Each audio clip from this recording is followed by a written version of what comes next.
Olá, meus irmãos, Deus abençoe a vida de todos vocês.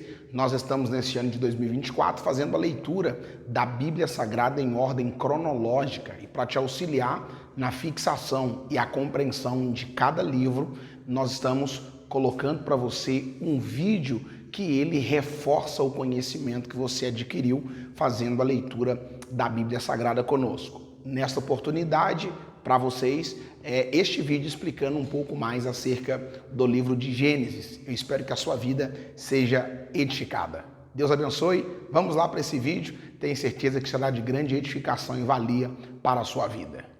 O livro de Gênesis é o primeiro livro da Bíblia e a sua história se divide em duas partes principais.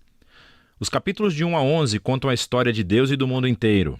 Depois temos os capítulos de 12 a 50 que realçam a história entre Deus e apenas um homem, Abraão, e a sua família. Essas duas partes estão conectadas por uma história que começa no capítulo 12. Esse esboço nos dá uma ideia de como entender a mensagem do livro como um todo e como ela apresenta a história da Bíblia inteira. O livro começa com Deus tomando a desordem e a escuridão descritas na segunda frase da Bíblia. E disso Deus traz a ordem, a beleza e a bondade. Ele cria um mundo onde a vida pode florescer. Deus faz essas criaturas chamadas humanos, ou Adam em hebraico. Ele cria os humanos à sua imagem, que está relacionado com o seu papel e o propósito deles no mundo de Deus. Os humanos são criados para refletirem o caráter de Deus no mundo. Eles são nomeados como representantes de Deus para governar o seu mundo em seu nome, o que, nesse contexto, significa aproveitar todo o seu potencial, cuidar dele e torná-lo num lugar onde ainda mais vida possa florescer. Deus abençoa os humanos. Essa é uma palavra-chave nesse livro. Deus lhes dá um jardim, um lugar onde podem começar a construir esse novo mundo.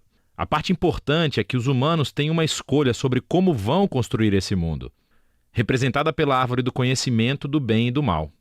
Até agora, Deus forneceu e definiu aquilo que é bom e o que não é. Mas agora Deus está dando aos humanos a dignidade e a liberdade de escolher. Será que eles vão confiar na definição de Deus para o bem e o mal? Ou vão buscar autonomia e definir bem e mal por conta própria? É um risco muito grande. Rebelar-se contra Deus é abraçar a morte, porque você está se afastando do próprio doador da vida. E isso é representado pela árvore da vida. No capítulo 3, uma figura misteriosa, a serpente, entra na história. A única coisa que sabemos sobre a serpente é que ela é uma criatura que Deus fez. Torna-se claro que é uma criatura em rebelião contra Deus. Ela quer levar os humanos à rebelião e à morte. A serpente conta uma história diferente sobre a árvore e a escolha. Ela diz que buscar conhecimento sobre o bem e o mal não trará a morte, mas sim irá garantir a vida e se tornarão como Deus. Agora, isso é uma ironia trágica porque sabemos que os humanos já são como Deus. Foram feitos para refletir a imagem de Deus. Em vez de confiar em Deus, os humanos buscam a própria autonomia. Eles escolhem o conhecimento do bem e do mal para si e, instantaneamente, toda a história fica fora de controle. A primeira perda acontece nas relações humanas. E, de repente, o homem e a mulher entendem o quão são vulneráveis. Eles não podem nem confiar um no outro. Eles fazem roupas e se escondem um do outro. A segunda perda acontece na intimidade entre Deus e os humanos. Eles correm e se escondem de Deus. Quando Deus os encontra, eles começam um jogo de culpar um ao outro sobre quem iniciou essa rebelião. E nesse momento a história para. Há uma série de poemas curtos nos quais Deus declara, primeiro para a serpente e depois para os humanos, as consequências trágicas dos seus atos. Deus primeiro diz à serpente que, apesar da sua vitória aparente, ela está destinada à derrota e a comer poeira. Deus promete que um dia uma semente, ou seja, um descendente, virá da mulher e dará um golpe letal na cabeça da serpente. O que parece uma ótima notícia, mas essa vitória terá um custo, pois a serpente também dará um golpe letal no calcanhar do descendente, enquanto está sendo esmagada. A promessa desse guerreiro ferido é misteriosa. Mas no fluxo da história até então, você vê isso como um ato de graça de Deus. Os humanos acabaram de se rebelar, e o que Deus faz? Ele promete resgatá-los. Mas isso não elimina as consequências das decisões do ser humano. Deus informa que agora os aspectos da sua vida conjunta, tanto na vida em casa como no trabalho, serão cheios de tristeza e dor por causa da sua rebeldia, o que levará à morte. E a partir daqui, a história só piora. Os capítulos 3 a 11 traçam o efeito crescente da rebelião e das relações humanas fraturadas em todos os níveis. Há uma história sobre dois irmãos, Caim e Abel. Caim tem tanta inveja do seu irmão que quer matá-lo. Deus adverte Caim que não caia na tentação, mas ele faz isso de qualquer maneira. Ele mata o seu irmão no campo. Caim então constrói uma cidade onde reinam a violência e a opressão. Tudo isso culmina na história de Lameque. Ele é o primeiro homem da Bíblia a ter mais de uma esposa. Ele as acumula como sua propriedade. E entoa uma breve canção sobre como ele é ainda mais violento e vingativo do que Caim. Depois disso, temos uma história estranha sobre os filhos de Deus, que poderia se referir a seres angelicais do mal ou aos antigos reis que alegavam descender dos deuses. Como Lameque, eles adquiriram tantas esposas quanto quiseram e geraram os Nefilim, grandes guerreiros dos tempos antigos. Qualquer que seja a interpretação correta, o ponto principal é que os humanos estão construindo reinos que enchem o mundo de Deus com violência e ainda mais corrupção. Em resposta a essa corrupção, sabemos que Deus está profundamente triste. A humanidade está destruindo o seu belo mundo e se destruindo uns aos outros.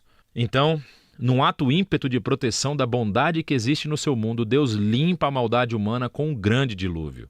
Mas existe um humano inocente a quem ele protege, Noé, e toda a sua família. Ele nomeia Noé como um novo Adão.